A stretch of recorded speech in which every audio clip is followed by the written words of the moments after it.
Páscoa é tempo de celebração, de renovação e, claro, de comer muito chocolate. Numa sexta-feira, tem gente que já tá até com água na boca, contando os minutos, as horas para poder se deliciar. Mas, afinal de contas, como fazer uma escolha saudável ou, menos pior, escolha adequada que leve em consideração a sua saúde, a saúde da sua família? Para bater um papo com a gente, o Pan News Curitiba recebe a nutricionista materno-infantil Sarina Giongo Antoniassi. Sarina, bem-vinda. Muito obrigada. Olha, chocolate, é difícil encontrar quem não goste, né? É e difícil também se controlar, porque às vezes a pessoa é igual aquela caixinha de bis. Come o primeiro, come a carreirinha, a fila inteira e ainda às vezes a de baixo. Sim. Nessa época do chocolate, é o momento de Páscoa, é o momento propício e muitas pessoas não têm limite. Já começa errado, tem que ter um limite aí, né? Sim, com certeza. Bom, quando a gente fala em limite, a gente está falando principalmente ali de acordo com quantidade, né? Então, vamos falar antes em relação à qualidade, né, dos chocolates. Então, quando a gente está falando em qualidade, a gente precisa estabelecer que existem alguns critérios. Então, a gente fala na melhor opção de chocolate amargo, tá? Então, a gente que tem ali 70% de cacau na composição, massa de cacau na composição. É isso que a gente quer. Quanto maior o percentual de cacau, mais puro é esse chocolate, melhor ele é do ponto de vista saudável, porque os outros tem mais quantidade de açúcar, é isso? Isso, exatamente. Então, se a gente tem 70% de cacau, é como se sobrasse menos espaço para ter outros ingredientes que não são tão saudáveis, tá? Como açúcar ou outros ingredientes adicionados. Então, o cacau, se a gente for ver, ele é um alimento benéfico. Ele é um alimento muito importante, tem funções antioxidantes. Então, o problema não é o cacau, mas sim o que é adicionado no chocolate. Tá? Na receita toda. Então, se a gente tem um chocolate que tem 70% de cacau, a gente vai ter menos espaço para outros ingredientes adicionados, tá? E a gente passa, então, para a segunda opção mais saudável, que é o meio amargo, tá? O meio amargo, a gente vai ter cerca de 40%, 60% de cacau. E a gente já tem uma inserção maior ali de outros componentes, como açúcar, pode ter um pouco de leite em pó, enfim, outros ingredientes. Mas a gente já tem uma carga um pouquinho mais reforçada. E é interessante observar, Sarina, que com o passar dos anos, a indústria ela vai buscando formas de se obter uma lucratividade maior, oferecendo um produto ou que mantenha uma qualidade ou que ofereça uma qualidade menor, porque a empresa está interessada em vender mais e ganhar mais dinheiro. Ponto. Sim. E a gente, consumidor, acaba muitas vezes sendo prejudicado, porque aquele produto que tinha uma determinada qualidade, a gente já compra e não é a mesma qualidade, é uma qualidade inferior, né? Sim, por isso que a gente sempre tem que analisar o rótulo, né, dos alimentos, não só do chocolate, mas dos outros alimentos também. Então, hoje, na verdade, João, a gente tem, mesmo das grandes indústrias, opções que são um pouco mais saudáveis. E a gente tem também fabricantes que hoje produzem até chocolate com blends, que te ajudam em relação a sono, em relação à disposição. Então, posso dizer que hoje, com o desenvolvimento da indústria, a gente tem muitas opções de chocolate. Então, nós, consumidores, temos que estar espertos, orientados a ler o rótulo e a gente conseguir entender. Apesar de aquelas informações mais chamativas nos levarem, nos induzirem a comprar alguns tipos, a gente tem que entender que nem sempre aquelas são as melhores opções.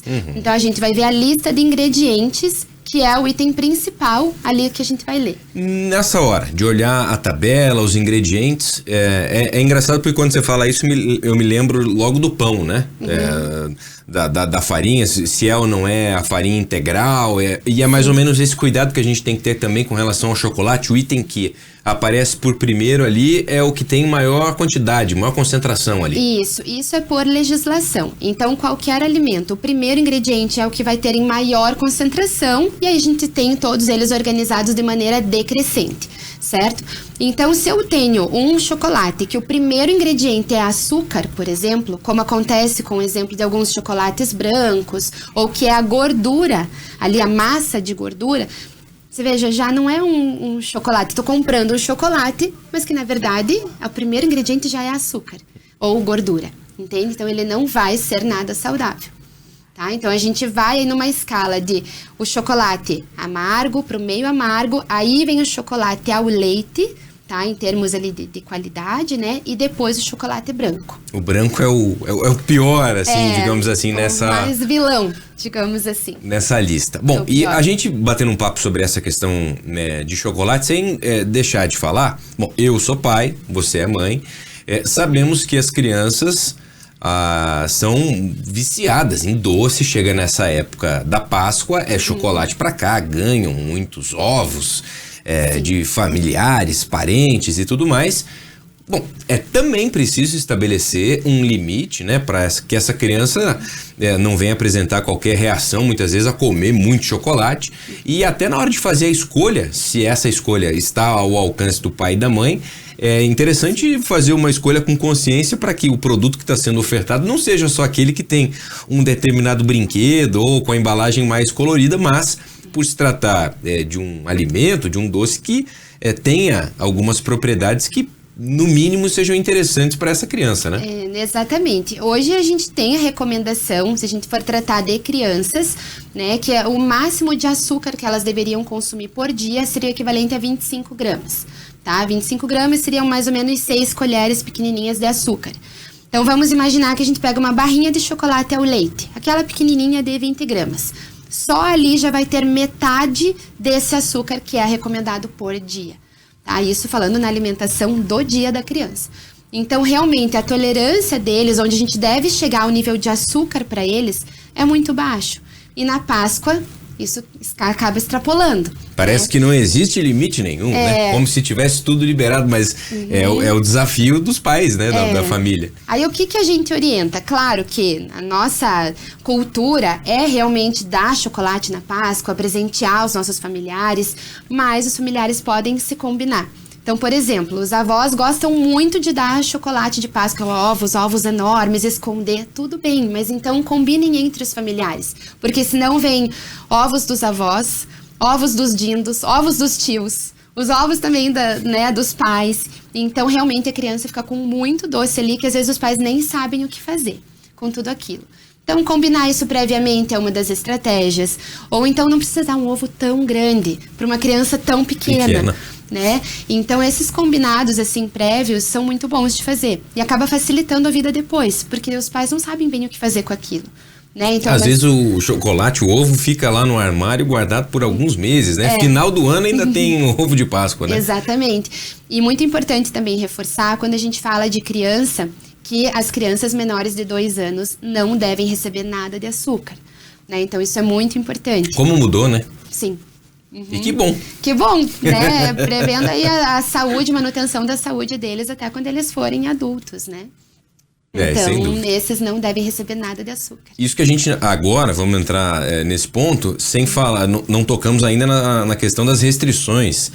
Para quem tem diabetes ou quem tem intolerância à lactose. Aí, bom, a diretriz, o norte, muda completamente, porque há uma outra orientação por parte médica e também, tanto para quem tem diabetes, o ideal seria que nem comesse o chocolate, mas tem o chocolate diet. E no caso dos intolerantes também é preciso observar uma série de questões, né, Sarina? Isso.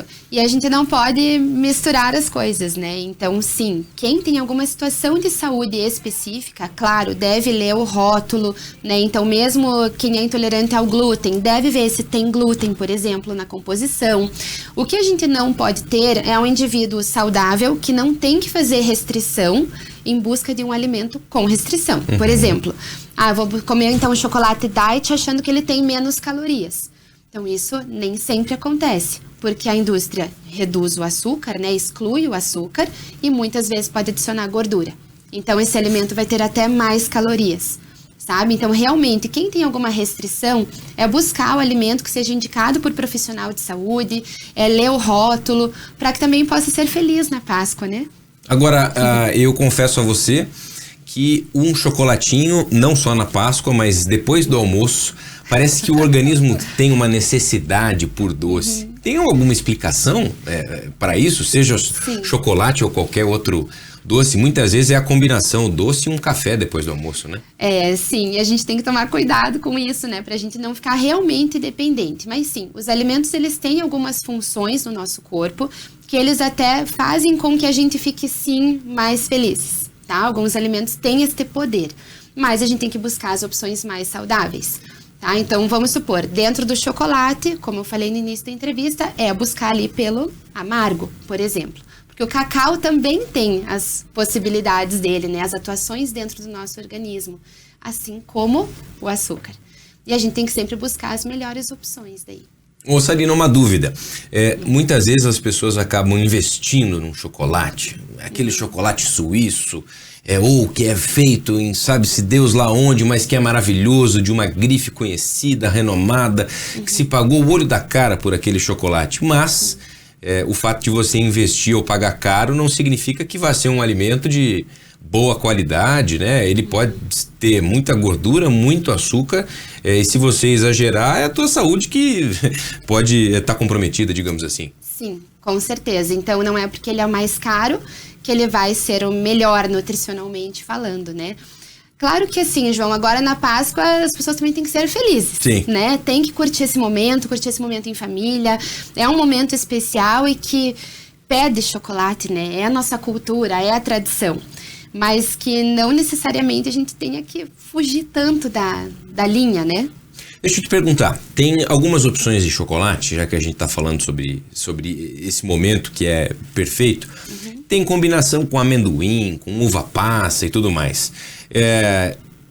E muitas vezes a uva passa até cristalizada, né? Ou já é adocicada.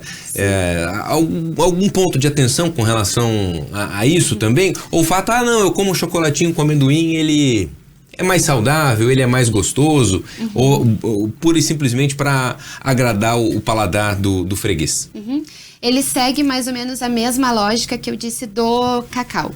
Então, quanto mais ingredientes de verdade eu tiver ali, mais comida de verdade. Então, por exemplo, vai ter o cacau e vai ter uva passa, que é um alimento de verdade. Vai ter amendoim, que é um alimento de verdade também. Então, quanto mais comida de verdade eu tiver naquela receita, compondo aquela receita, é melhor do que eu ter, por exemplo, açúcar ou emulsificante, corante. Recheio, por exemplo, já vai ser muito mais calórico, né? Aí chocolate que seja recheado. Sim.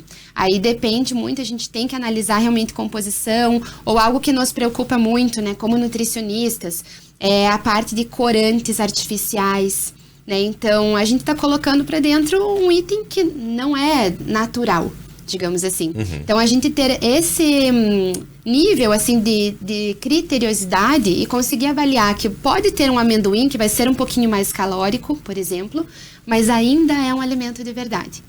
Entende? Isso que a gente tem que ter o discernimento na hora de fazer a escolha. Agora, nesse momento em que é Páscoa, as pessoas precisam aproveitar, serem felizes, etc. A criança acaba entendendo isso também. Me deixaram comer um chocolatinho hoje, comi de manhã, comi depois do almoço, comi de noite, mas é preciso estabelecer uma rotina, de que a rotina não tem aquele chocolate todos os dias e a todos os momentos, e que não é pura e simplesmente a partir da vontade que a criança manifesta, esse desejo pelo doce, que ela vai ter esse desejo ou esse pedido atendido, né? Precisa estabelecer esse critério, esse limite também depois da Páscoa. Com certeza. Então, a gente sempre precisa entender qual é o papel da criança, qual é o papel dos adultos, né? Então, o papel dos adultos é determinar o que a criança vai comer, em que horário ela vai comer e como vai ser aquele ambiente, tá? E o papel da criança é comer dentro daquilo que é determinado pelo adulto, a quantidade, entende? Então, assim, quem manda mais nessa parte ali são os adultos. Então, a gente sabe que, geralmente, o domingo de Páscoa é uma loucura. As crianças nem querem almoçar direito, porque elas querem abrir os ovos de Páscoa. Então, é um dia, nos 365 dias do ano, que a criança vai ter uma alimentação que vai estar ali regulada, entende? Mas aí, no dia seguinte, as coisas têm que voltar ao normal, tá? E mesmo assim, no dia ali da Páscoa, no domingo, procurar caprichar bem nas outras refeições. né? Então não precisa ficar à base do chocolate. E eles querem, e eles pedem, Sim. né? Porque eles também estão animados com tudo aquilo, né? Então, e é uma partilha mesmo que acontece, né, em muitas famílias. Mas então a gente tem que caprichar também nas outras refeições, né? Então, café da manhã, no almoço, jantar, oferece também os alimentos que sempre são oferecidos. Oferece bastante fruta, oferece alimento de verdade mesmo. Você já comprou o chocolate pra filha, não? Ainda não? Eu não dou muito chocolate pra ela. Eu dou lá em casa, a gente faz uma comemoração onde a gente coloca um pouco de chocolate, dá um presentinho também, dá um livro. A gente fala sobre outras questões, né, mais religiosas. Então, a gente procura não focar tanto no chocolate. Mas na casa dos avós é diferente. É bem diferente. Tudo é então, diferente, foco é o chocolate. Na casa, dizem que pai e mãe educam ou tentam educar e os avós estragam, né? Alguns... Geralmente é assim, mas... Ô, Sarina, que eu queria te perguntar para encerrar. A mensagem que você deixa para quem está nos acompanhando sobre esse momento. Equilíbrio sempre. Não só nesse momento, mas equilíbrio sempre, né? Sempre. Então, até mesmo como a gente falou bastante em crianças, né? Hoje a gente não trabalha com uma alimentação assim totalmente restritiva, né? Então a gente precisa ter equilíbrio. A gente fala em cerca ali de 80%, 90% da alimentação ideal e o restante a gente dá uma liberada, né? Até porque a gente pode ver casos lá na frente mais relacionados assim a distúrbios mesmo, sabe? Se a gente tem uma alimentação muito extremamente regrada. Então nós adultos, a gente tem que prover para a nossa família e para nós mesmos uma alimentação adequada e equilibrada. E vão ter momentos em que a gente vai sair da curva, vai estar em comemorações, enfim, isso é totalmente normal. E esse equilíbrio é super importante. Sarina, obrigado pelo papo, pela ajuda, e é importante, né? Famílias que precisem de um auxílio, de um norte para poder seguir com relação à alimentação dos filhos, procurem sim um nutricionista ou uma nutricionista, porque esse auxílio profissional ele é fundamental, né, Sarina? Sim, com certeza. Estamos juntos com as famílias aí para ajudar nesse processo da alimentação mais saudável. É isso. E a gente sempre busca uma vida mais saudável, qualidade de vida. Obrigado, Sarina. Obrigado, imagina.